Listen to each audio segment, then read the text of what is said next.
Yo, my beautiful black people, what up? It's your boy Aries Spears right here. Hey man, listen, I want to address this whole Caitlin Clark, Angela Reese thing. Black people, I love you, but for the love of God, knock it the fuck off.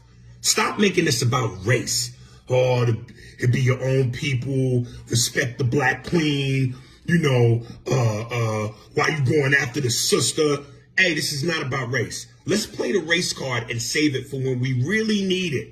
Otherwise, this is a waste of race. This ain't about race, this is about ball. Who's good and who's not. That's it. So miss me with that black power bullshit, all right? It's about one is good and the other one is hot garbage, all right? Caitlin Clark is bananas.